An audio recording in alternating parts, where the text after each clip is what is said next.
ਮਾਤਾ ਸੋਚ ਰਹੀ ਸੀਗੀ ਵੀ 9 ਕੁੜੀਆਂ ਨੇ ਵੀ ਇੰਨਿਆਂ ਦਾ ਵੀ ਅਸੀਂ ਪਾਲਣ ਪੋਸ਼ਣ ਕਿਵੇਂ ਹੋਊਗਾ। ਤਾਂ ਸੋਚਿਆ ਮਾਂ ਕਹਿੰਦੀ ਵੀ ਮੈਂ ਉਸ ਉਹਨਾਂ ਟਾਈਮ ਘਰ ਨਹੀਂ ਜਾਣਾ ਜਿੰਨਾ ਟਾਈਮ ਇਹਨੂੰ ਆਪਾਂ ਨਹਿਰ 'ਚ ਨਹੀਂ ਸੁੱਟਦੇ।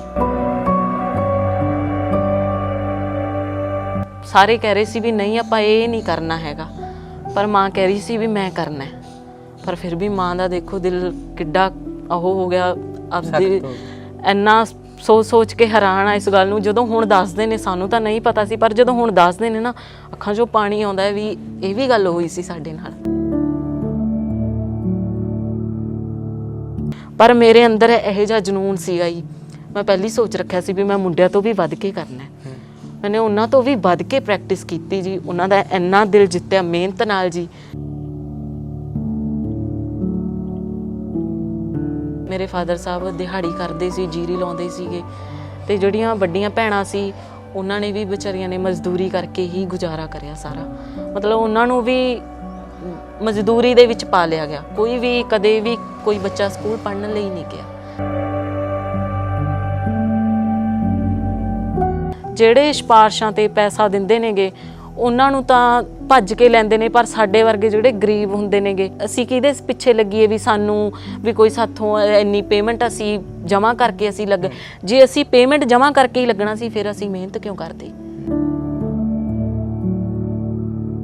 ਇਹਨੂੰ ਦੇਖਣਾ ਚਾਹੀਦਾ ਹੈਗਾ ਵੀ ਬੱਚਾ ਇੰਨੀ ਮਿਹਨਤ ਕਰਕੇ ਵੀ ਅੱਗੇ ਲੰਘ ਰਿਹਾ ਹੈਗਾ, ਵੀ ਤੁਸੀਂ ਇਹ ਕਿਉਂ ਨਹੀਂ ਕਰ ਰਹੇ ਹੈਗੇ। ਬੱਚਾ ਇੱਕ ਇੰਨੇ ਮੈਡਲ ਹੋ ਕੇ ਬੰਦਾ ਘਰੇ ਬੈਠਾ ਜਾਂ ਖੇਡ ਮੰਤਰੀ ਦਾ ਕਦੇ ਫੋਨ ਆਇਆ ਹੋਵੇ? ਨਹੀਂ, ਕਦੇ ਵੀ ਐਵੇਂ ਦਾ ਕੋਈ ਕਾਲ ਨਹੀਂ ਆਈ ਹੈਗੀ। ਦੇ ਵਿੱਚੋਂ ਸਭ ਤੋਂ ਛੋਟੀ ਮੈਂ ਆ ਜੀ, ਮੈਂ ਹੀ ਪੜ੍ਹੀ ਹਾਂ, ਮੈਂ ਆਪਦੇ ਦਮ ਤੇ ਹੀ ਪੜ੍ਹੀ ਹਾਂ ਜੀ। ਕਦੇ ਮੇਰੇ ਘਰਦਿਆਂ ਨੇ ਮੈਨੂੰ ਕਦੇ ਫੀਸ ਨੂੰ ਮੈਂ ਆ ਕੇ ਇਹਨਾਂ ਨੂੰ ਕਿਹਾ ਨਹੀਂ, ਚਾਹੇ ਉਹਨਾਂ ਨੇ ਮੇਰੇ ਤੋਂ ਮੰਗੀ ਹੈ, ਪਰ ਮੈਂ ਆਪ ਹੀਲਾ ਕੀਤਾ, ਪਰ ਮੈਂ ਕਦੇ ਕਿਹਾ ਨਹੀਂ ਹੈਗਾ। ਫਿਰ ਉਹ ਹੀਲਾ ਕਿਵੇਂ ਹੁੰਦਾ ਸੀ? ਇਹ ਹੁੰਦਾ ਸੀ ਵੀ ਮੈਂ ਗਰਾਊਂਡ ਦੇ ਵਿੱਚ ਬਾਹਰਲੇ ਓਪਨ ਮੈਚ ਲਾਉਂਦੀ ਸੀ।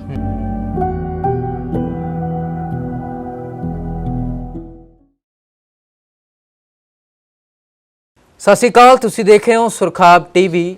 ਇੱਕ ਐਸੀ ਹੋਣਹਾਰ ਧੀ ਦੇ ਨਾਲ ਤੁਹਾਨੂੰ ਮਿਲਾਉਣ ਲੱਗਿਆ ਜਿਸ ਨੂੰ ਦੇਖ ਕੇ ਤੁਹਾਨੂੰ ਵੀ ਨਾਸ ਹੋਵੇਗਾ, ਪਰ ਸ਼ਾਇਦ ਜੋ ਹਾਲਾਤ ਅਸੀਂ ਤੁਹਾਨੂੰ ਦਿਖਾਵਾਂਗੇ ਉਹ ਹਾਲਾਤ ਦੇਖ ਕੇ ਤੁਹਾਡੀਆਂ ਵੀ ਅੱਖਾਂ ਦੇ ਵਿੱਚ ਅੱਥਰੂ ਆ ਜਾਣਗੇ। ਇਹ ਇੱਕ ਕਬੱਡੀ ਦੀ ਖਿਡਾਰਨ ਹੈ ਜਿਹਨੂੰ ਕਿ ਇੱਕ ਮੌਕਾ ਤੱਕ ਨਹੀਂ ਮਿਲਿਆ ਕਿ ਉਹ ਆਪਣਾ ਹੁਨਰ ਦਿਖਾ ਸਕੇ, ਪਰ ਫਿਰ ਵੀ ਉਹ ਧੀ ਕਿਸਮਤ ਦੇ ਨਾਲ ਲੜਦੀ ਹੈ। ਜਾਣਕਾਰੀ ਲਈ ਤੁਹਾਨੂੰ ਦੱਸ ਦਈਏ ਕਿ ਇਹ 9 ਭੈਣ ਭਾਈ ਸੀ, ਜਿਨ੍ਹਾਂ ਦੇ ਵਿੱਚੋਂ 3 ਭੈਣਾਂ ਦੀ ਮੌਤ ਹੋ ਜਾਂਦੀ ਹੈ ਤੇ 7 ਭੈਣ ਭਾਈ ਰਹਿ ਜਾਂਦੇ ਆ। 6 ਭੈਣਾਂ ਰਹਿ ਜਾਂਦੀਆਂ ਤੇ ਇੱਕ ਉਹਨਾਂ ਦਾ ਵੀਰ ਰਹਿ ਜਾਂਦਾ ਹੈ। ਉਹ ਵੀਰ ਨਾ ਤਾਂ ਮੂੰਹੋਂ ਬੋਲ ਸਕਦਾ ਹੈ ਤੇ ਨਾ ਕੰਨਾਂ ਤੋਂ ਸੁਣ ਸਕਦਾ ਹੈ। ਘਰ ਦੇ ਵਿੱਚ ਇੰਨੀ ਗਰੀਬੀ ਹੁੰਦੀ ਹੈ ਕਿ ਉਹ ਵੀਰ ਦਾ ਇਲਾਜ ਵੀ ਨਹੀਂ ਹੋ ਪਾਉਂਦਾ। ਇਹ ਕਬੱਡੀ ਖਿਡਾਰਨ ਸੀਨੀਅਰ ਨੈਸ਼ਨਲ ਮੈਡਲਿਸਟ ਹੈ, ਤੇ ਪਰ ਅਫਸੋਸ ਹੈ ਕਿ ਇਹ ਪੰਜਾਬ ਤੇ ਸਾਡੇ ਭਾਰਤ ਦੀ ਵਸਨੀਕ ਹੈ ਜੋ ਕਿ ਇਹਦੀ ਕਦਰ ਕੀਮਤ ਨਹੀਂ ਪਾ ਰਿਹਾ। ਇਹ ਦੱਸਦੇ ਹੈ ਕਿ ਅਸੀਂ ਵਿਜੇਂਦਰ ਸਿੰਗਲਾ ਨੂੰ ਵੀ ਸੰਗਰੂਰ ਵਿਖੇ ਮਿਲੇ, ਪਰ ਉਹਨਾਂ ਨੇ ਵੀ ਗੱਲ ਪਾਸੇ ਕਿਨਾਰੇ ਕਰ ਦਿੱਤੀ। ਐਸੀ ਜ਼ਿੰਦਗੀ ਜਿਉਣ ਨੂੰ ਮਜਬੂਰ ਹੈ ਧੀ ਕਿ ਇਸ ਦੀ ਖੁਰਾਕ ਤੱਕ ਵੀ ਪੂਰੀ ਨਹੀਂ ਹੁੰਦੀ, ਪਰ ਕਿਸਮਤ ਨੂੰ ਹਰਾਉਣਾ ਹੈ, ਆਪਣੇ ਮਕਸਦ ਨੇ ਉਹ ਪੂਰੇ ਕਰਨੇ। ਇਹ ਧੀ ਅੱਜ ਵੀ ਦਿਹਾੜੀਆਂ ਕਰਕੇ, ਇਹਦੇ ਪਰਿਵਾਰ ਵਾਲੇ ਅੱਜ ਵੀ ਦਿਹਾੜੀਆਂ ਕਰਕੇ, ਮਜ਼ਦੂਰੀਆਂ ਕਰਕੇ ਇਹ ਧੀ ਦਾ ਪਾਲਣ ਪੋਸ਼ਣ ਕਰ ਰਿਹਾ ਹੈ। 5 ਧੀਆਂ ਦਾ ਵਿਆਹ ਹੋ ਚੁੱਕਿਆ ਹੈ ਤੇ 6ਵੀਂ ਧੀ ਇਹ ਹੈ ਤੇ ਇੱਕ ਇਹਨਾਂ ਦਾ ਭਰਾ ਹੈ। ਭੈਣ ਨਾਲ ਸਭ ਤੋਂ ਪਹਿਲਾਂ ਗੱਲਬਾਤ ਕਰਾਂਗੇ। ਸੁਰਖਾਬ ਟੀਵੀ ਤੇ ਸਭ ਤੋਂ ਪਹਿਲਾਂ ਤਾਂ ਸਵਾਗਤ ਕਰ ਲੈਣੇ ਭੈਣ। ਸਭ ਤੋਂ ਪਹਿਲਾਂ ਤਾਂ ਬਹੁਤ-ਬਹੁਤ ਸਵਾਗਤ ਹੈ ਸੁਰਖਾਬ ਟੀਵੀ ਤੇ। ਸਤਿ ਸ਼੍ਰੀ ਅਕਾਲ ਜੀ, ਮੈਂ ਆਪਦਾ ਬਹੁਤ ਧੰਨਵਾਦ ਕਰਦੀ ਹਾਂ, ਤੁਸੀਂ ਮੈਨੂੰ ਇਹ ਬੋਲਣ ਦਾ ਮੌਕਾ ਦਿੱਤਾ ਜੀ। ਜੇ ਮੈਂ ਸਭ ਤੋਂ ਪਹਿਲਾ ਸਵਾਲ ਕਰਾਂ ਕਿ ਜ਼ਿੰਦਗੀ ਦਾ ਸੰਘਰਸ਼ ਜੋ ਹੁਣ ਤੱਕ ਚੱਲ ਰਿਹਾ ਹੈ, ਕੀ ਮਜਬੂਰੀਆਂ ਆਈਆਂ ਨੇ ਉਸ ਸੰਘਰਸ਼ ਦੇ ਅੰਦਰ, ਸ਼ੁਰੂ ਤੋਂ ਲੈ ਕੇ ਜਨਮ ਤੋਂ ਲੈ ਕੇ ਹੁਣ ਤੱਕ? ਜਨਮ ਤੋਂ ਲੈ ਕੇ ਹੁਣ ਤੱਕ ਦੀਆਂ ਬਹੁਤ ਸਾਰੀਆਂ ਮਜਬੂਰੀਆਂ ਆਈਆਂ ਨੇਗੀਆਂ। ਤੇ ਜਦੋਂ ਹੀ ਮੇਰਾ ਬਰਥ ਹੋਇਆ ਸੀਗਾ, ਮਤਲਬ ਅਸੀਂ 9 ਕੁੜੀਆਂ ਹੋ ਗਈਆਂ ਸੀ, ਜਿਸ ਕਰਕੇ ਮਤਲਬ ਮੈਨੂੰ ਅਡਾਪਟ ਨਹੀਂ ਕਰ ਰਹੇ ਸੀਗੇ ਮੇਰੇ ਮੰਮਾ ਜੀ। ਮੇਰੇ ਮਾਤਾ ਜੀ ਕਹਿੰਦੇ ਵੀ ਇੰਨੀਆਂ ਕੁੜੀਆਂ ਹੋ ਗਈਆਂ ਵੀ ਮੇਰਾ ਬਹੁਤ ਔਖਾ ਹੋ ਜਾਊਗਾ। ਵੀ ਜਦੋਂ ਮੈਂ ਹੋਈ ਉਸ ਤੋਂ ਬਾਅਦ ਮੈਨੂੰ ਨਾ ਹਸਪੀਟਲ ਸੀਗਾ, ਹਸਪੀਟਲ ਦੇ ਬਾਹਰ ਫੱਟੇ ਹੁੰਦੇ ਨੇਗੇ, ਉਹਨਾਂ ਤੇ ਪਾ ਦਿੱਤਾ ਸੀ। ਉਸ ਟਾਈਮ ਬਹੁਤ ਜ਼ਿਆਦਾ ਸਰਦੀ ਹੁੰਦੀ ਸੀ, ਪੋਹ ਦਾ ਟਾਈਮ ਹੁੰਦਾ ਸੀਗਾ, ਤੇ ਮੈਂ ਸਾਰੀ ਰਾਤ ਐਵੇਂ ਬਿਨਾਂ ਕੱਪੜੇ ਤੋਂ ਮਤਲਬ ਬਿਲਕਦੀ ਕੁਰਲਾਉਂਦੀ ਰਹੀ। ਮੇਰੇ ਫਾਦਰ ਸਾਹਿਬ ਆਏ, ਰੋਟੀ ਦੇਣ ਆਏ ਸੀਗੇ ਮੰਮੀ ਨੂੰ, ਤੇ ਜਦੋਂ ਉਹਨਾਂ ਨੇ ਵੇਖਿਆ, ਜਾ ਕੇ ਨਰਸ ਸਟਾਫ ਨੂੰ ਪੁੱਛਿਆ ਵੀ ਇਹ ਬੱਚਾ ਕਿਸ ਦਾ ਰੋ ਰਿਹਾ। ਉਹਨਾਂ ਨੇ ਕਿਹਾ ਵੀ ਪਤਾ ਨਹੀਂ ਕਿਸ ਦਾ ਬੱਚਾ। ਫਿਰ ਮੇਰੇ ਮਾਤਾ ਜੀ ਕੋਲੇ ਗਏ ਵੀ ਜਿਹੜਾ ਆਪਣੇ ਬੱਚਾ ਹੋਇਆ ਸੀ ਵੀ ਉਹ ਕਿੱਥੇ ਆ। ਫਿਰ ਨਾਲ ਜਿਹੜੇ ਮਤਲਬ ਗਏ ਸੀ ਮੰਮਾ ਨਾਲ ਤਾਈ ਹੋਰੀ, ਉਹਨਾਂ ਨੇ ਕਿਹਾ ਵੀ ਉਹ ਉਹੀ ਬੱਚਾ ਜਿਹੜਾ ਬਾਹਰ ਪਿਆ ਰੋ ਰਿਹਾ। ਪਿਓ ਨੇ ਚੱਕ ਕੇ ਸੀਨੇ ਨਾਲ ਲਾ ਲਿਆ ਮੈਨੂੰ। ਫਿਰ ਆਉਂਦੇ ਆਉਂਦੇ ਜੋ ਗੱਲ ਹੋਈ ਸੀ, ਮਾਤਾ ਕਹਿੰਦੇ ਸੀ ਕਿ ਨਹਿਰ 'ਚ ਸੱਟਣਾ ਕੁੜੀ ਨੂੰ। ਮਾਤਾ ਸੋਚ ਰਹੀ ਸੀਗੀ ਵੀ 9 ਕੁੜੀਆਂ ਨੇ, ਵੀ ਇੰਨਿਆਂ ਦਾ ਵੀ ਅਸੀਂ ਪਾਲਣ ਪੋਸ਼ਣ ਕਿਵੇਂ ਹੋਊਗਾ। ਤਾਂ ਸੋਚਿਆ, ਮਾਂ ਕਹਿੰਦੀ ਵੀ ਮੈਂ ਉਹਨਾਂ ਟਾਈਮ ਘਰ ਨਹੀਂ ਜਾਣਾ ਜਿੰਨਾ ਟਾਈਮ ਇਹਨੂੰ ਆਪਾਂ ਨਹਿਰ 'ਚ ਨਹੀਂ ਸੁੱਟਦੇ। ਮਾਂ ਨੇ ਫਿਰ ਵੀ ਆਪਦਾ ਦਿਲ ਕਰੜਾ ਕੀਤਾ। ਸਾਰੇ ਕਹਿ ਰਹੇ ਸੀ ਵੀ ਨਹੀਂ ਆਪਾਂ ਇਹ ਨਹੀਂ ਕਰਨਾ ਹੈਗਾ, ਪਰ ਮਾਂ ਕਹਿ ਰਹੀ ਸੀ ਵੀ ਮੈਂ ਕਰਨਾ। ਪਰ ਫਿਰ ਵੀ ਮਾਂ ਦਾ ਦੇਖੋ ਦਿਲ ਕਿੱਡਾ ਉਹ ਹੋ ਗਿਆ, ਆਪਦੀ ਇੰਨਾ ਸੋਚ ਕੇ ਹੈਰਾਨ ਆ ਇਸ ਗੱਲ ਨੂੰ। ਜਦੋਂ ਹੁਣ ਦੱਸਦੇ ਨੇ, ਸਾਨੂੰ ਤਾਂ ਨਹੀਂ ਪਤਾ ਸੀ, ਪਰ ਜਦੋਂ ਹੁਣ ਦੱਸਦੇ ਨੇ ਨਾ ਅੱਖਾਂ 'ਚੋਂ ਪਾਣੀ ਆਉਂਦਾ ਵੀ ਇਹ ਵੀ ਗੱਲ ਹੋਈ ਸੀ ਸਾਡੇ ਨਾਲ। ਤੇ ਮੰਮਾ ਫਿਰ ਨਾਲ ਜਿਹੜੇ ਗਏ ਸੀਗੇ ਤਾਈ ਹੋਰੀ, ਉਹ ਕਹਿੰਦੇ ਵੀ ਨਹੀਂ, ਵੀ ਜਿੱਥੇ ਤੁਸੀਂ ਇੰਨਿਆਂ ਨੂੰ ਪਾਲੋਗੇ ਨਾ ਇਹ ਆਪਣਾ ਕਰਮ ਲੈ ਕੇ ਆਊਗੀ, ਵੀ ਕੁਛ ਨਹੀਂ ਹੁੰਦਾ, ਜਿੱਥੇ ਅੱਧੀ ਤੁਸੀਂ ਖਾਓਗੇ ਇਹਨੂੰ ਖਵਾ ਦਿਓ ਉਸ ਦੇ ਵਿੱਚੋਂ। ਤੇ ਉਸ ਤੋਂ ਬਾਅਦ ਚਲੋ ਮੈਨੂੰ ਲੈ ਆਏ ਸੀਗੇ।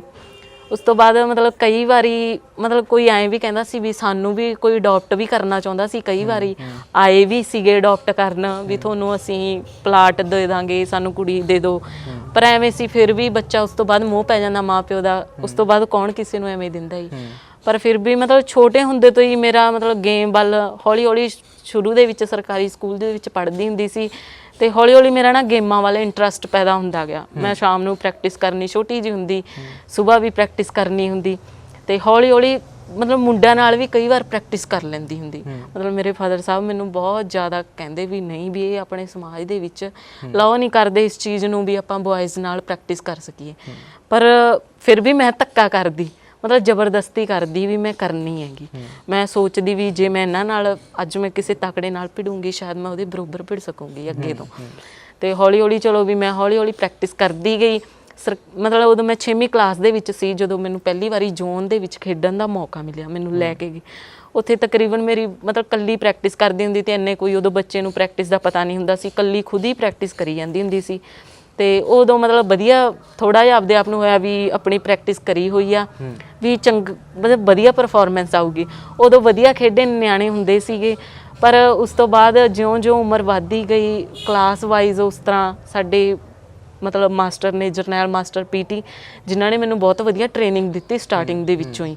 ਮੈਨੂੰ ਉਹਨਾਂ ਨੇ ਕਿਹਾ, ਮੈਂ ਮਤਲਬ ਮੇਰੇ ਫਾਦਰ ਸਾਹਿਬ ਕਹਿੰਦੇ ਵੀ ਇਸ ਤੋਂ ਬਾਅਦ 7th ਕਲਾਸ ਤੋਂ ਬਾਅਦ ਕਹਿੰਦੇ ਵੀ ਅਸੀਂ ਫੀਸ ਨਹੀਂ ਸਬਮਿਟ ਕਰਵਾ ਸਕਦੇ ਇਸ ਦੀ। ਪਰ ਉਹ ਕਹਿੰਦੇ ਵੀ ਬੱਚੇ ਦੇ ਵਿੱਚ ਵੀ ਟੈਲੈਂਟ ਹੈ, ਬੱਚੀ ਦੇ ਵਿੱਚ, ਵੀ ਤੁਸੀਂ ਐਵੇਂ ਨਾ ਕਰੋ ਵੀ ਇਹਨੂੰ ਪੜ੍ਹਨ ਦਿਓ, ਇਹਨੂੰ ਖੇਡਣ ਦਿਓ। ਇਹ ਕਹਿੰਦੇ ਵੀ ਜੇ ਤੁਸੀਂ ਪੜ੍ਹਾਉਣੀ ਆ ਤਾਂ ਤੁਸੀਂ ਮਤਲਬ ਵੀ ਤੁਸੀਂ ਆਪਦੇ ਖਰਚੇ 'ਤੇ। ਉਹਨਾਂ ਨੇ ਫਿਰ ਮੈਨੂੰ ਕੀ ਕਰਦੇ, ਉਹ ਮਤਲਬ ਮੇਰੀ ਫੀਸ ਨਾ ਖੁਦ ਭਰਦੇ ਆਪਦੀ ਜੇਬ ਦੇ ਵਿੱਚੋਂ। 20-25 ਰੁਪਏ ਹੁੰਦੇ ਸੀ ਉਦੋਂ ਫੀਸ ਦੇ ਵਿੱਚ ਤੇ ਉਹ ਖੁਦ ਭਰਦੇ। ਕਈ ਵਾਰ ਜਦੋਂ ਉਹ ਫਿਰ ਸਕੂਲ ਦੇ ਪ੍ਰਿੰਸੀਪਲ ਹੋ ਗਏ ਫਿਰ ਉਹਨਾਂ ਨੇ ਬਿਲਕੁਲ ਹੀ ਬੰਦ ਕਰਤੀ। ਫਿਰ ਨਾ ਕਈ ਵਾਰ ਉਹ ਜਦੋਂ ਵੀ ਆਪਦੀ ਰੋਟੀ ਲੈ ਕੇ ਆਉਂਦੇ ਤਾਂ ਕਈ ਵਾਰ ਮੇਰੀ ਵੀ ਨਾਲ ਲੈ ਆਉਂਦੇ, ਦੁੱਧ ਹੁੰਦਾ, ਦਹੀਂ ਵਗੈਰਾ ਹੁੰਦੀ, ਮਤਲਬ ਨਾਲ ਹੀ ਲੈ ਆਉਂਦੇ। ਤੇ ਉਸ ਤੋਂ ਬਾਅਦ ਚਲੋ ਹੌਲੀ ਹੌਲੀ ਮੈਂ ਖੇਡਦੀ ਗਈ। 9th ਦੇ ਵਿੱਚ ਮੈਂ ਪਹਿਲੀ ਵਾਰ ਸਟੇਟ ਖੇਡਣ ਗਈ, ਮਾਨਸਾ ਦੇ ਵਿੱਚ ਸਟੇਟ ਹੋਈ ਸੀ। ਮਤਲਬ ਸਕੂਲ ਦੇ ਵਿੱਚੋਂ ਇਕੱਲੀ ਹੋਈ ਸੀ ਮੈਂ, ਵੀ ਮੇਰੀ ਇੰਨੀ ਵਧੀਆ ਪਰਫਾਰਮੈਂਸ ਆਈ। ਮੇਰਾ ਹੋਰ ਵੀ ਉਦੋਂ ਜ਼ਿਆਦਾ ਵੀ ਉਤਸ਼ਾਹ ਵਧਿਆ ਵੀ ਮੈਂ ਹੋਰ ਵੀ ਪ੍ਰੈਕਟਿਸ ਕਰਨੀ ਹੈ। ਉਸ ਤੋਂ ਬਾਅਦ ਹੌਲੀ ਹੌਲੀ ਮਤਲਬ 10ਵੀਂ ਕਲਾਸ 'ਚ ਹੋ ਗਈ। ਉਸ ਤੋਂ ਬਾਅਦ ਮੈਂ ਫਿਰ ਸਟੇਟ ਗਈ, ਮਤਲਬ ਬਿਨਾਂ ਮੈਡਲ ਤੋਂ ਵਾਪਸ ਮੁੜਦੀ ਰਹੀ। ਮਤਲਬ ਪਰ ਫਿਰ ਵੀ ਮੈਂ ਆਪਦਾ ਹੌਸਲਾ ਨਹੀਂ ਛੱਡਿਆ ਵੀ ਕੋਈ ਗੱਲ ਨਹੀਂ, ਇਸ ਵਾਰ ਮੁੜਿਆ, ਅਗਲੀ ਵਾਰ ਸਹੀ। ਫਿਰ ਉਸ ਤੋਂ ਬਾਅਦ ਜੀ ਸਾਨੂੰ ਮਤਲਬ 11ਵੀਂ 'ਚ ਹੋਣਾ ਸੀ ਅਸੀਂ ਨੇ, ਉਦੋਂ ਬਾਅਦ 'ਚ ਨਾ ਸਾਨੂੰ ਮਤਲਬ ਪਰਮਜੀਤ ਕੋਚ ਮਿਲਿਆ ਸਾਨੂੰ ਜਖੇਪਲ ਦੇ। ਪਹਿਲਾਂ ਉਹਨਾਂ ਨੇ ਮਸਤਵਾਣਾ ਸਾਹਿਬ ਦੇ ਵਿੱਚ ਮੁੰਡਿਆਂ ਨੂੰ ਪ੍ਰੈਕਟਿਸ ਕਰਾਈ ਹੋਈ ਸੀ, ਬਹਾਦਰਪੁਰ ਦੇ ਉੱਥੇ ਰਹਿੰਦੇ ਹੁੰਦੇ ਸੀ। 35 ਸਾਲ ਉਹਨਾਂ ਨੇ ਉੱਥੇ ਲਾਏ ਨੇਗੇ। ਫਿਰ ਉਹ ਸਾਡੇ ਨਾਲ ਉਰੇ ਆਏ, ਉਹਨਾਂ ਨੇ ਮਤਲਬ ਉਹਨਾਂ ਦੇ ਕਜ਼ਨ ਸੀ ਇਹ, ਤੇ ਉਹਨਾਂ ਨੇ ਦੱਸਿਆ ਵੀ ਮੈਂ ਤੁਹਾਨੂੰ ਇੱਕ ਐਵੇਂ ਦਾ ਮੈਚਿਓਰ ਬੱਚਾ ਦੇ ਰਿਹਾ ਵੀ ਤੁਸੀਂ ਦੇਖ ਕੇ ਉਹ ਹੋ ਜਾਓਗੇ। ਉਹ ਸਾਨੂੰ ਕਈ ਬੱਚਿਆਂ ਨੂੰ ਮਿਲਣ ਆਏ, ਉਹ ਮੈਨੂੰ ਵੇਖ ਕੇ ਕਹਿੰਦੇ ਵੀ ਇਹ ਬੱਚਾ ਹੈਗਾ ਪ੍ਰੈਕਟਿਸ ਕਰਾਉਣ ਵਾਸਤੇ, ਵੀ ਜੇ ਤੁਸੀਂ ਇਹ ਬੱਚੇ ਦੀ ਹੈਲਪ ਕਰੋ ਵੀ ਤੁਹਾਡੇ ਕਾਲਜ ਸਕੂਲ ਦੇ ਵਿੱਚ ਇਹਨੂੰ ਉੱਥੇ ਪ੍ਰੈਕਟਿਸ ਕਰਾਉਂ ਜਖੇਪਲ। ਉਹ ਕਹਿੰਦੇ ਵੀ ਇਹ ਬੱਚਾ, ਕਹਿੰਦੇ ਚਲੋ ਦੇਖਦੇ ਹਾਂ। ਚਲੋ ਸਾਨੂੰ ਕਰਾਉਂਦੇ ਗਏ, ਸਾਡੇ ਤੇ ਜਿਵੇਂ ਉਹਨਾਂ ਨੇ ਮੁੰਡਿਆਂ ਨੂੰ ਪ੍ਰੈਕਟਿਸ ਕਰਾਈ ਤੀ ਉਵੇਂ ਤੇ ਸਾਡੇ ਤੇ ਲਾਗੂ ਕਰਤੀ ਉਹਨਾਂ ਨੇ। ਪਰ ਮੇਰੇ ਅੰਦਰ ਇਹੋ ਜਿਹਾ ਜਨੂਨ ਸੀਗਾ ਜੀ, ਮੈਂ ਪਹਿਲੀ ਸੋਚ ਰੱਖਿਆ ਸੀ ਵੀ ਮੈਂ ਮੁੰਡਿਆਂ ਤੋਂ ਵੀ ਵੱਧ ਕੇ ਕਰਨਾ। ਮੈਨੇ ਉਹਨਾਂ ਤੋਂ ਵੀ ਵੱਧ ਕੇ ਪ੍ਰੈਕਟਿਸ ਕੀਤੀ ਜੀ, ਉਹਨਾਂ ਦਾ ਇੰਨਾ ਦਿਲ ਜਿੱਤਿਆ ਮਿਹਨਤ ਨਾਲ ਜੀ। ਮਤਲਬ ਉੱਥੋਂ ਦੇ ਬਾਬਾ ਪ੍ਰੀਤਮ ਦਾਸ ਜੀ ਨੇ ਮੇਰੀ ਇੰਨੀ ਹੈਲਪ ਕਰੀ ਪਹਿਲੇ ਸਾਲ ਹੀ ਜੀ। ਮਤਲਬ ਮੈਨੂੰ ਖਾਣ ਪੀਣ ਨੂੰ ਦਿੰਦੇ ਰਹੇ, ਸਭ ਕੁਝ ਮੇਰੀ ਡਾਈਟ ਦਾ ਧਿਆਨ ਸਵਾਲ ਕਰਨਾ ਚਾਹੂੰਗਾ ਕਿ ਕਬੱਡੀ ਦੇ ਲਈ ਤਾਂ ਖਾਸ ਕਰਕੇ ਡਾਈਟ ਦਾ ਬਹੁਤ ਖਿਆਲ ਰੱਖਣਾ ਪੈਂਦਾ ਹੈ। ਘਰ ਤੋਂ ਬਹੁਤ ਗਰੀਬ ਸੀ, 6 ਭੈਣਾਂ ਸੀ, ਕੀ ਘਰ ਦੇ ਵਿੱਚ ਖੁਰਾਕ ਉਹ ਪੂਰੀ ਹੋ ਜਾਂਦੀ ਸੀ ਕਬੱਡੀ ਦੇ ਲਈ? ਨਹੀਂ, ਕਦੇ ਵੀ ਮਤਲਬ ਐਵੇਂ ਦੀ ਖੁਰਾਕ ਨਹੀਂ ਪੂਰੀ ਹੋਈ ਸੀ। ਫਿਰ ਉਹਦਾ ਕਿੱਥੋਂ ਇਹ ਨਹੀਂ ਖੁਰਾਕ ਪੂਰੀ ਕਰਦੇ ਸੀ? ਇਹ ਖੁਰਾਕ ਸਾਨੂੰ ਬਾਬਾ ਪ੍ਰੀਤਮ ਦਾਸ ਜੀ, ਜਿੱਥੇ ਸਾਨੂੰ ਪੜ੍ਹਨ ਲਈ ਜਰਨੈਲ ਮਾਸਟਰ ਜੀ ਨੇ ਸਾਨੂੰ ਪਰਮਜੀਤ ਦੇ ਕੋਚ ਦੇ ਹਵਾਲੇ ਕਰ ਦਿੱਤਾ ਸੀਗਾ ਵੀ ਤੁਸੀਂ ਆਹ 4 ਬੱਚਿਆਂ ਨੂੰ ਪ੍ਰੈਕਟਿਸ ਕਰਾਉਣੀ ਹੈ। ਵੀ ਫਿਰ ਉੱਥੇ ਬਾਬਾ ਜੀ ਨੇ ਸਾਨੂੰ ਵਧੀਆ ਲੰਗਰ ਦੇ ਵਿੱਚ ਖਾਣ ਪੀਣ ਹੁੰਦਾ ਸੀ, ਸਾਨੂੰ ਡਾਈਟ ਦਿੰਦੇ ਰਹੇ ਪਹਿਲੇ ਸਾਲ ਹੀ। ਹੌਲੀ ਹੌਲੀ ਤਕਰੀਬਨ ਜਦੋਂ ਅਸੀਂ ਮਿਹਨਤ ਲਾਉਂਦੇ ਗਏ, ਪਹਿਲੇ ਸਾਲ ਹੀ ਮਤਲਬ ਟੀਮ ਨੇ ਜਦੋਂ ਫਾਈਨਲ ਦੇ ਵਿੱਚ ਭਿੜੀ ਤੇ ਮੈਂ ਦੋਨੇ ਸਾਈਡਾਂ ਕੀਤੀਆਂ। ਉਸ ਟਾਈਮ ਮੈਂ ਉਹਨਾਂ ਨੂੰ ਵਾਅਦਾ ਕੀਤਾ ਸੀ ਵੀ ਮੈਂ ਤੁਹਾਨੂੰ 4 ਸਾਲ ਮੈਡਲ ਦਿੰਦੀ ਰਹੂੰਗੀ, 3 ਸਾਲ। ਫੀਸ ਦਾ ਵੀ ਕੋਈ ਕਾਰਨ ਸੀ ਕਿ ਫੀਸ? ਕਾਰਨ ਇਹ ਸੀਗਾ ਫੀਸ ਦਾ, ਐਵੇਂ ਸੀਗਾ ਵੀ ਤਕਰੀਬਨ +1 +2 ਦੇ ਵਿੱਚ 18-20 ਹਜ਼ਾਰ ਰੁਪਇਆ ਖਰਚਾ ਆ ਜਾਂਦਾ ਸੀਗਾ।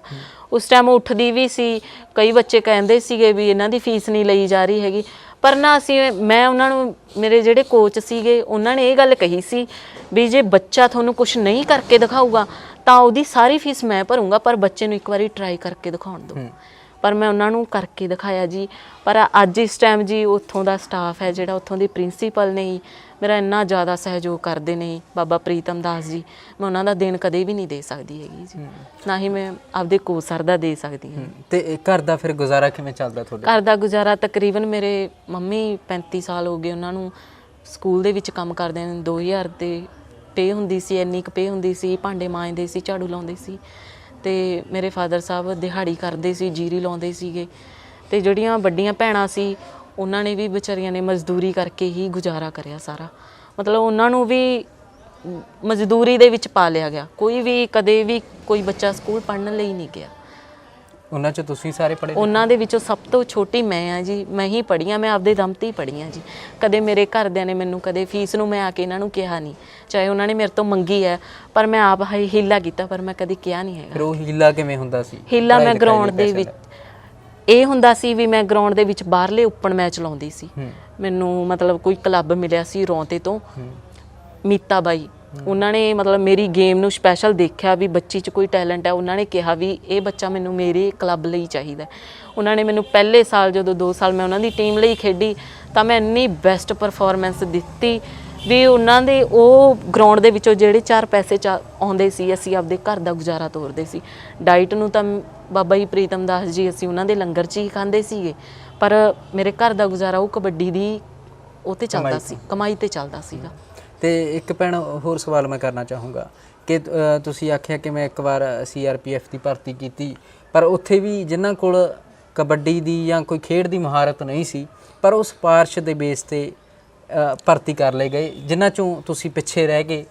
ਤੇ ਉਹ ਜਿਹੜੇ ਬੱਚੇ ਤੁਹਾਡੇ ਨਾਲ ਸੀ, ਜਿਨ੍ਹਾਂ ਕੋਲ ਪੈਸਾ ਸੀ, ਜਿਨ੍ਹਾਂ ਕੋਲ ਸਿਫਾਰਿਸ਼ ਸੀ, ਉਹ ਭਰਤੀ ਕਰ ਲਏ ਗਏ। ਤਕਰੀਬਨ ਉੱਥੇ ਦੇਖਿਆ ਜਦੋਂ ਸਾਡੇ ਟ੍ਰਾਇਲ ਹੋਏ, ਅਸੀਂ ਗਏ, ਟ੍ਰਾਇਲ ਵੀ ਦਿੱਤੇ, ਮਤਲਬ ਆਪਦੇ ਆਪ ਨੂੰ ਫੀਲ ਹੁੰਦਾ ਸੀ ਵੀ ਅਸੀਂ ਇੰਨੇ ਪੁਆਇੰਟ ਕੱਢੇ ਨੇ। ਵੀ ਜਦੋਂ ਦੂਸਰੇ ਜਿਨ੍ਹਾਂ ਨੇ ਪੁਆਇੰਟ ਕੱਢੇ ਸੀ ਉਹ ਬੱਚੇ ਬਾਹਰ ਬੈਠੇ ਨੇ, ਪਰ ਜਿਨ੍ਹਾਂ ਨੇ ਆ ਕੇ ਗਰਾਊਂਡ 'ਚ ਪੈਰ ਵੀ ਨਹੀਂ ਧਰਿਆ ਸੀ ਉਹ ਬੱਚੇ ਕੁਰਸੀਆਂ 'ਤੇ ਬੈਠੇ ਸੀਗੇ। ਪਰ ਇਹ ਸੋਚ ਕੇ ਬਹੁਤ ਦੁੱਖ ਹੋਇਆ ਇਸ ਗੱਲ ਨੂੰ ਵੀ ਐਵੇਂ ਨਹੀਂ ਹੋਣਾ ਚਾਹੀਦਾ ਵੀ ਜਿਹੜਾ ਬੱਚਾ ਤਾਂ ਦਿਨ ਰਾਤ ਗਰਾਊਂਡ ਦੇ ਵਿੱਚ ਮਿਹਨਤ ਕਰਦਾ ਵੀ ਉਹ ਬੱਚੇ ਨੂੰ ਕੋਈ ਗੱਲ ਨਹੀਂ, ਇੱਕ ਵਾਰੀ ਗਲਤੀ ਹੁੰਦੀ, ਦੂਸਰੀ ਵਾਰ ਉਹਨੂੰ ਮੌਕਾ ਦੇ ਕੇ ਦੇਖੋ, ਕੀ ਪਤਾ ਉਹ ਬੱਚਾ ਕਿੰਨੀ ਕੁ ਦੂਰੋਂ ਚੱਲ ਕੇ ਕਿਵੇਂ ਗਿਆ ਹੋਊਗਾ ਉਹ। ਪਰ ਨਾ ਉੱਥੇ ਕਿਸੇ ਦੀ ਕੋਈ ਨਹੀਂ ਸੁਣੀ ਜਾਂਦੀ ਸੀ, ਸਿਰਫ ਆਪਦੀ ਹੀ ਚੱਲਦੀ ਸੀਗੀ ਉਸ ਟਾਈਮ। ਕਿ ਜਦੋਂ ਕਬੱਡੀ ਖੇਡਦੇ ਸੀ ਪਰਿਵਾਰ ਦੇ ਵਿੱਚੋਂ ਇਹ ਵੀ ਦੇਖਣ ਨੂੰ ਮਿਲਦਾ ਸੀ ਕਿ ਤੂੰ ਕੁੜੀਆਂ ਕਬੱਡੀ ਨਾ ਖੇਡ ਕਬੱਡੀ ਕੁੜੀਆਂ ਲਈ ਨਹੀਂ ਬਣੀ? ਹਾਂਜੀ, ਬਹੁਤ ਜ਼ਿਆਦਾ। ਸਾਡੇ ਸਮਾਜ 'ਚੋਂ ਇਹੋ ਜਿਹਾ ਸੁਣਨ ਨੂੰ ਮਿਲਿਆ ਹੋਵੇ? ਹਾਂਜੀ, ਬਹੁਤ ਮਿਲਦਾ ਸੀ। ਸਾਡੇ ਪਿੰਡ ਦੇ ਵੀ ਬਹੁਤ, ਮਤਲਬ ਵੈਸੇ ਤਾਂ ਬਹੁਤ ਸਪੋਰਟ, ਉਸ ਤੋਂ ਬਾਅਦ ਤਾਂ ਬਹੁਤ ਸਪੋਰਟ ਕੀਤੀ, ਪਰ ਨਾ ਸਟਾਰਟਿੰਗ ਦੇ ਵਿੱਚ ਕੋਈ ਵੀ ਸਪੋਰਟ ਨਹੀਂ ਕਰ ਰਿਹਾ ਸੀਗਾ। ਕਰਦੇ ਸੀ? ਹਾਂ, ਕਰਦੇ ਤਕਰੀਬਨ ਥੋੜਾ ਕਰਦੇ ਸੀ। ਫਿਰ ਉਸ ਤੋਂ ਬਾਅਦ ਜਿਉਂ ਮੈਂ ਹੌਲੀ, ਪਰ ਮੈਂ ਨਹੀਂ ਛੱਡਿਆ ਹੈਗਾ। ਸਭ ਕਹਿ ਰਹੇ ਸੀ ਵੀ ਐਵੇਂ ਆ ਉਵੇਂ ਆ, ਮਤਲਬ 100 ਗੱਲਾਂ ਕਰਦੇ ਸੀ, ਪਰ ਮੈਂ ਨਹੀਂ ਛੱਡਿਆ। ਮੈਂ ਉਸੇ ਚਾਲ 'ਤੇ ਚੱਲਦੀ ਰਹੀ। ਮੈਂ ਸੋਚਿਆ ਵੀ ਕੁਛ ਕਰਨਾ ਹੈ, ਜਿੱਥੇ ਅੱਜ ਇਹ ਮੇਰੇ ਇੱਕ ਉਂਗਲ ਚੱਕਦੇ ਆ, ਮੈਂ 5 ਚੁਕਾਉਣੀਆਂ ਨੇਗੀਆਂ। ਤੁਸੀਂ ਉਹ ਵਾਕਿਆ ਵੀ ਜ਼ਰੂਰ ਸਾਂਝਾ ਕਰੋ ਜਦੋਂ ਤੁਸੀਂ ਵਿਜੇਂਦਰ ਸਿੰਗਲਾ ਨੂੰ ਮਿਲੇ। ਹਾਂਜੀ, ਸੰਗਰੂਰ ਦੇ ਵਿੱਚ। ਉਦੋਂ ਮਤਲਬ 26 ਜਨਵਰੀ ਦੇ ਦਿਨ ਮਤਲਬ ਉੱਥੋਂ ਆਰਡਰ ਆਇਆ ਵੀ ਸ਼ਿੰਦਰਪਾਲ, ਜਦੋਂ ਮੇਰਾ ਮੈਡਲ ਆਇਆ ਜੀ ਉਹਨਾਂ ਨੇ ਮੈਨੂੰ ਬੁਲਾਇਆ। ਕਈ ਮੈਡਲ ਸੀ? Senior national medallist, bronze medal ਸੀਗਾ ਜੀ। ਤੇ ਉੱਥੇ ਜਦੋਂ ਉਹਨਾਂ ਨੇ ਮੈਨੂੰ ਬੁਲਾਇਆ, ਮਤਲਬ ਸਨਮਾਨਿਤ ਕੀਤਾ, ਤੇ ਮੈਨੂੰ ਸਰਕਾਰ ਵੱਲੋਂ ਲੈਟਰ ਵੀ ਦਿੱਤਾ ਗਿਆ ਸੀਗਾ ਵੀ ਚਲੋ ਕੰਮ ਆਉਂਦਾ ਹੁੰਦਾ ਹੈਗਾ। ਤਕਰੀਬਨ ਉਸ ਬਾਰੇ ਮੈਨੂੰ ਇੰਨੀ ਨੌਲੇਜ ਨਹੀਂ ਸੀ ਉਸ ਟਾਈਮ, ਵੀ ਮੈਂ ਛੋਟੀ ਸੀਗੀ। ਤੇ ਪਰ ਉਹਨਾਂ ਨੇ ਜਦੋਂ ਮੈਨੂੰ ਸਨਮਾਨਿਤ ਕੀਤਾ, ਮੈਨੂੰ ਆਪਦੇ ਆਪ ਨੂੰ ਫੀਲ ਹੋਇਆ ਵੀ ਜੇ ਮੈਂ ਮੈਡਲ ਆ ਗਿਆ ਤਾਂ ਸ਼ਾਇਦ ਹੁਣ ਮੇਰਾ ਵੀ ਮੈਨੂੰ ਸਨਮਾਨਿਤ ਕੀਤਾ, ਸ਼ਾਇਦ ਕੁਝ ਕਰਨਗੇ। ਪਰ ਤਕਰੀਬਨ ਉਸ ਤੋਂ ਬਾਅਦ ਵੀ 3-4 ਸਾਲ ਹੋ ਗਏ, ਕੁਛ ਨਹੀਂ, ਕੋਈ ਨਹੀਂ। ਪਰ ਬੱਚੇ ਦੀ ਇਹਨੂੰ ਦੇਖਣਾ ਚਾਹੀਦਾ ਹੈਗਾ ਵੀ ਬੱਚਾ ਇੰਨੀ ਮਿਹਨਤ ਕਰਕੇ ਵੀ ਅੱਗੇ ਲੰਘ ਰਿਹਾ ਹੈਗਾ, ਵੀ ਤੁਸੀਂ ਇਹ ਕਿਉਂ ਨਹੀਂ ਕਰ ਰਹੇ ਹੈਗੇ। ਬੱਚਾ ਇੱਕ ਇੰਨੇ ਮੈਡਲ ਹੋ ਕੇ ਬੰਦਾ ਘਰੇ ਬੈਠਾ ਜਾਂ ਖੇਡ ਮੰਤਰੀ ਦਾ ਕਦੇ ਫੋਨ ਆਇਆ ਹੋਵੇ? ਨਹੀਂ, ਕਦੇ ਵੀ ਐਵੇਂ ਦਾ ਕੋਈ ਕਾਲ ਨਹੀਂ ਆਈ ਹੈਗੀ ਵੀ ਮੈਨੂੰ ਮਤਲਬ ਆਹ ਕਰਨਾ ਪਵੇ, ਵੀ ਮੈਨੂੰ ਕਿਸੇ ਨੌਕਰੀ ਵਾਸਤੇ ਜਾਂ ਕਿਸੇ ਵੀ ਗੱਲ ਪੱਖੋਂ ਕਦੇ ਵੀ ਕੋਈ ਕਾਲ ਨਹੀਂ ਆਈ ਹੈਗੀ। ਕੋਈ ਸਰਕਾਰ ਵੱਲੋਂ ਸਹਾਇਤਾ ਹੋਈ ਹੈ ਹੁਣ ਤੱਕ? ਨਹੀਂ, ਕੋਈ ਸਹਾਇਤਾ ਨਹੀਂ ਹੋਈ ਹੈਗੀ। ਤਕਰੀਬਨ ਵੀ ਮੇਰੀ ਥੋੜਾ ਟਾਈਮ ਪਹਿਲਾਂ ਹੀ ਇੰਟਰਵਿਊ ਜ਼ਰੂਰ ਹੋਈ ਸੀ, ਉਸ ਟਾਈਮ ਜੀ ਮੈਨੂੰ ਬਾਹਰਲੇ ਫੋਰਨ ਕੰਟਰੀਆਂ ਤੋਂ ਜ਼ਰੂਰ ਥੋੜੀ ਉਹਨਾਂ ਨੇ ਮਤਲਬ ਬਹੁਤ ਸਹਾਇਤਾ ਕੀਤੀ ਜੀ ਮੇਰੀ। ਮੈਨੂੰ ਆਈਲੈਟਸ ਵੀ ਫ੍ਰੀ ਕੀਤੀ ਸੀਗੀ ਵੀ ਤੁਸੀਂ ਆਈਲੈਟਸ ਕਰੋ, ਵੀ ਅਸੀਂ ਤੁਹਾਨੂੰ ਖੁਦ ਬਾਹਰ ਸੱਦਾਂਗੇ। ਤੇ ਉਹ ਫਿਰ ਉਹ ਗੱਲਬਾਤ ਕਿੱਥੇ ਤੱਕ ਪਹੁੰਚੀ ਜਦੋਂ ਆਈਲੈਟਸ ਕਰ ਲਈ ਤੁਸੀਂ? ਨਹੀਂ, ਉਹਨਾਂ ਨੇ ਤਕਰੀਬਨ ਮੈਨੂੰ ਮਤਲਬ ਸੁਨਾਮ ਹੈ ਮਤਲਬ ਖੁੱਲਿਆ ਜਿਹੜਾ, ਤੇ ਉੱਥੇ ਉਹਨਾਂ ਨੇ ਮੈਨੂੰ 2-3 ਵਾਰੀ ਕਾਲ ਵੀ ਕੀਤੀ ਹੈ ਵੀ ਤੂੰ ਆਇਆ ਕਰ। ਤਕਰੀਬਨ ਮੇਰੀ ਆਪਦੀ ਮਜਬੂਰੀ ਹੋ ਰਹੀ ਹੈ ਵੀ ਮੇਰੇ ਤੋਂ ਅਪ ਡਾਊਨ ਨਹੀਂ ਹੋ ਰਿਹਾ ਸੀ। ਕੀ ਕਾਰਨ? ਕਾਰਨ ਇਹ ਸੀਗਾ ਵੀ ਬੱਸਸ ਦੀ ਪ੍ਰੋਬਲਮ ਸੀਗੀ। ਸਵੇਰ 7 ਵਜੇ ਬੱਸ ਵੀ ਸਾਡੇ ਇੱਕੋ ਹੀ ਬੱਸ ਚੱਲਦੀ ਹੈ, ਜਿਹਦੇ ਕਰਕੇ ਆਉਣਾ ਮਤਲਬ ਸ਼ਾਮ ਨੂੰ 6 ਵਜੇ ਵਾਪਸ ਆਉਣਾ। ਸਵੇਰ 7 ਵਜੇ ਹੀ ਜਾਂਦੀ ਸੀ, ਇੱਕ ਬੱਸ ਹੀ ਆਉਂਦੀ ਸੀ ਬਸ। ਤੇ ਬਾਕੀ ਮਤਲਬ ਪੈਸੇ ਦੀ ਵੀ ਬਹੁਤ ਤੰਗੀ ਸੀ। ਘਰ ਦੇ ਆਪਾਂ ਕੈਮਰੇ ਤੋਂ ਪਿੱਛੇ ਗੱਲ ਕਰ ਰਹੇ ਸੀ ਕਿ ਘਰ ਦੀਆਂ ਕੀ ਮਜਬੂਰੀਆਂ ਸੀ ਜਦੋਂ ਘਰ ਪਾਇਆ ਤੇ ਕਿਵੇਂ ਪਾਇਆ? ਮਤਲਬ ਇਹ ਕਿ ਤੁਸੀਂ ਦੱਸ ਰਹੇ ਸੀ ਮੈਨੂੰ ਕੈਮਰੇ ਤੋਂ ਪਿੱਛੋਂ ਕਿ ਸਾਨੂੰ ਜਦੋਂ ਇਹ 10,000 ਰੁਪਈਆ ਸਾਨੂੰ ਮਿਲਿਆ ਸੀ ਤਾਂ ਉਹਦੇ ਅਸੀਂ 2 ਇਹ ਕਮਰੇ ਪਾਏ ਛੋਟੇ ਛੋਟੀ ਜੀ ਸੀ ਬੇਟਾ। ਉਦੋਂ ਮੈਂ ਬਿਲਕੁਲ ਛੋਟੀ ਸੀ ਜੀ, ਬਿਲਕੁਲ ਛੋਟੀ ਜੀ ਸੀਗੀ। ਮਤਲਬ ਉਦੋਂ ਸਾਡਾ ਨਾ ਘਰ ਡਿੱਗ ਗਿਆ ਸੀਗਾ, ਮੀਂਹ ਦੇ ਬਾਰਿਸ਼ ਕਰਕੇ ਨਾ ਘਰ ਡਿੱਗ ਗਿਆ। ਤੇ ਸਾਨੂੰ ਉਦੋਂ ਮਤਲਬ ਕਿਸੇ ਦੇ ਘਰੇ ਬੈਠੇ ਰਹੇ ਅਸੀਂ ਜੀ ਸਾਲਕ। ਤੇ ਉਸ ਤੋਂ ਬਾਅਦ ਫਿਰ ਸਾਨੂੰ ਇਹ ਮਤਲਬ ਸਰਕਾਰ ਵੱਲੋਂ ਥੋੜੀ ਜਿਹੀ ਕਹਿੰਦੇ ਹੁੰਦੇ ਨੇਗੇ ਵੀ ਘਰਾਂ ਦੇ ਉਹ ਆਏ ਸੀਗੇ, ਉਦੋਂ ਸਾਨੂੰ ਮਤਲਬ ਪਤਾ ਲੱਗਿਆ। ਪਰ ਉਸ ਟਾਈਮ ਜੀ ਇੰਨੀ ਕੋਈ ਖਾਸ ਨਹੀਂ ਸੀ ਸਾਨੂੰ ਸਹਾਇਤਾ ਮਿਲੀ। ਇਹ ਵੀ ਅਸੀਂ ਮੇਰੇ ਫਾਦਰ ਸਾਹਿਬ ਸੀਰੀ ਸੀਗੇ ਜਿਨ੍ਹਾਂ ਨਾਲ ਜੀ ਉਹਨਾਂ ਨੇ ਸਾਡੀ 10,000 ਰੁਪਏ ਦੀ ਹੈਲਪ ਕੀਤੀ ਵੀ ਤੁਹਾਨੂੰ ਉਹਦੇ ਵਿੱਚ ਕਟਵਾ ਦਾਂਗੇ, ਵੀ ਅਸੀਂ ਸਿਰਫ 2 ਕਮਰੇ ਉਹਨਾਂ ਦੇ ਕਰਕੇ ਆ। ਅੱਜ ਇਹ ਉਸ ਟਾਈਮ ਦੇ ਨਹੀਂ, ਇਹਨਾਂ ਤੇ ਅੱਜ ਤੱਕ ਗੇਟ ਵੀ ਨਹੀਂ ਲੱਗ ਸਕੇ ਕਿਉਂਕਿ ਇੰਨੀ ਸਾਡੇ ਕਮਾਈ ਨਹੀਂ ਵੀ ਅਸੀਂ ਮੋਰੀਆਂ ਤੇ ਜਾਂ ਅਸੀਂ ਆਪਦੇ ਗੇਟ ਲਗਵਾ ਸਕੀਏ। ਅਸੀਂ ਸਿਆਲ ਦਾ ਟਾਈਮ ਹੁੰਦਾ, ਸਾਨੂੰ ਪਤਾ ਅਸੀਂ ਕਿਵੇਂ ਠਰਦੇ ਹਾਂ। ਅੱਛਾ, ਤੇ ਹੁਣ ਮਕਸਦ ਕੀ ਹੈ ਸ਼ਿੰਦਰਪਾਲ ਦਾ? ਮੇਰਾ ਮਕਸਦ ਸਿਰਫ ਇਹੀ ਹੈ ਸਰ ਵੀ ਮੈਨੂੰ ਮੇਰੀ ਅਰਜ਼ ਸੁਣੀ ਜਾਵੇ। ਮੈਂ ਚਾਹੁੰਦੀ ਹਾਂ ਵੀ ਮੇਰੇ ਘਰ ਦੀ ਗਰੀਬੀ ਟੁੱਟ ਜਾਏ। ਇਹਨਾਂ ਨੂੰ ਚਲੋ ਮਾਂ ਪਿਓ ਬੈਠੇ ਨੇਗੇ, ਪਰ ਮੇਰਾ ਭਾਈ ਹੈ ਜੀ, ਉਹ ਤਾਂ ਵਿਆਹਤੀਆਂ ਜੀ ਸਭ, ਪਰ ਇਹਨੂੰ ਕੋਈ ਨਹੀਂ ਹੈਗਾ ਸਾਂਭਣ ਵਾਲਾ। ਇਸ ਤੋਂ ਬਾਅਦ ਮੈਂ ਚਾਹੁੰਦੀ ਹਾਂ ਵੀ ਮੈਨੂੰ ਕਿਤੇ ਕੰਮ ਕਿਤੇ ਕੋਈ ਮੈਨੂੰ ਕਿਤੇ ਨਾ ਕਿਤੇ ਮੇਰੀ ਅਰਜ਼ ਸੁਣੇ ਕੋਈ, ਵੀ ਮੈਨੂੰ ਲਾ ਦਿੱਤਾ ਜਾਵੇ। ਮੈਂ ਆਹੀ ਮੇਰੇ ਲਈ ਤਾਂ ਆਹੀ ਰਿਕੁਐਸਟ ਹੈ। ਮੈਂ ਪਰ ਮਿਹਨਤ ਕਰਦੀ ਰਹੂੰਗੀ ਜਦੋਂ ਤੱਕ। ਕੀ ਲੱਗਦਾ ਕਿ ਸਰਕਾਰ ਖਿਡਾਰੀਆਂ ਦਾ ਜਿਹੜੇ ਖੇਡਦੇ ਆ ਆਪਣੀ ਤਨਦੇਹੀ ਲਾਉਂਦੇ ਆ ਕੰਮ ਦੇ ਅੰਦਰ ਆਪਣੇ, ਉਹ ਸਰਕਾਰਾਂ ਮੁੱਲ ਪਾਉਂਦੀਆਂ ਨੇ? ਨਹੀਂ, ਕੋਈ ਮੁੱਲ ਨਹੀਂ ਪਾਉਂਦਾ ਜੀ। ਸਰਕਾਰਾਂ ਨੂੰ ਕੀ ਅਪੀਲ ਕਰਨੀ ਚਾਹੋਗੇ ਸਾਡੇ ਜ਼ਰੀਏ? ਮੈਂ ਤਾਂ ਇਹ ਅਪੀਲ ਕਰਦੀ ਹਾਂ ਵੀ ਜਿਹੜੇ ਬੱਚੇ ਮਿਹਨਤ ਕਰਦੇ ਨੇਗੇ ਵੀ ਉਹਨਾਂ ਦੀ ਅਪੀਲ ਜ਼ਰੂਰ ਸੁਣੋ। ਜਿਹੜੇ ਸਿਫਾਰਸ਼ਾਂ 'ਤੇ ਪੈਸਾ ਦਿੰਦੇ ਨੇਗੇ ਉਹਨਾਂ ਨੂੰ ਤਾਂ ਭੱਜ ਕੇ ਲੈਂਦੇ ਨੇ, ਪਰ ਸਾਡੇ ਵਰਗੇ ਜਿਹੜੇ ਗਰੀਬ ਹੁੰਦੇ ਨੇਗੇ ਉਹ ਵਿਚਾਰੇ ਇੱਕ ਪਿੱਛੇ ਰਹਿ ਜਾਂਦੇ ਨੇ। ਜਿੰਨਾ ਟਾਈਮ ਕਿਸੇ ਦੇ ਸਿਫਾਰਸ਼ ਦਾ ਸਿਰ 'ਤੇ ਹੱਥ ਹੁੰਦਾ ਉਹਨਾਂ ਟਾਈਮ ਇਹ ਹੈ ਸਿਰਫ। ਪਰ ਅਸੀਂ ਕਿਹਦੇ ਪਿੱਛੇ ਲੱਗੀਏ ਵੀ ਸਾਨੂੰ ਵੀ ਕੋਈ ਸਾਥੋਂ ਇੰਨੀ ਪੇਮੈਂਟ ਅਸੀਂ ਜਮ੍ਹਾਂ ਕਰਕੇ ਅਸੀਂ ਜੇ ਅਸੀਂ ਪੇਮੈਂਟ ਜਮ੍ਹਾਂ ਕਰਕੇ ਹੀ ਲੱਗਣਾ ਸੀ ਫਿਰ ਅਸੀਂ ਮਿਹਨਤ ਕਿਉਂ ਕਰਦੇ? ਬਿਲਕੁਲ, ਤੁਸੀਂ ਸੁਰਖਾਬ ਟੀਵੀ ਨੂੰ ਇੰਨਾ ਸਮਾਂ ਦਿੱਤਾ। ਉਮੀਦ ਹੈ ਜਿਵੇਂ ਸਾਡੇ ਦਰਸ਼ਕਾਂ ਨੂੰ ਹਿੰਮਤ ਜ਼ਰੂਰ ਮਿਲੂਗੀ ਇਹ ਵੀਡੀਓ ਦੇਖ ਕੇ, ਜਿੰਨੀ ਹੋ ਸਕੀ ਤਾਂ ਮਦਦ ਜ਼ਰੂਰ ਕਰਨਗੇ ਸਾਡੇ ਦਰਸ਼ਕ। ਇੱਕ ਵਾਰ ਵੀਡੀਓ ਜ਼ਰੂਰ ਸ਼ੇਅਰ ਕਰ ਦਿਓ ਕਿਉਂਕਿ ਧੀ ਦੀ ਹੌਸਲਾ ਅਫਜ਼ਾਈ ਲਈ ਇਹ ਵੀਡੀਓ ਹੈ। ਤੁਸੀਂ ਸੁਰਖਾਬ ਟੀਵੀ ਨੂੰ ਸ਼ਿੰਦਰਪਾਲ ਟਾਈਮ ਦਿੱਤਾ, ਭੈਣ ਬਹੁਤ ਬਹੁਤ ਧੰਨਵਾਦ।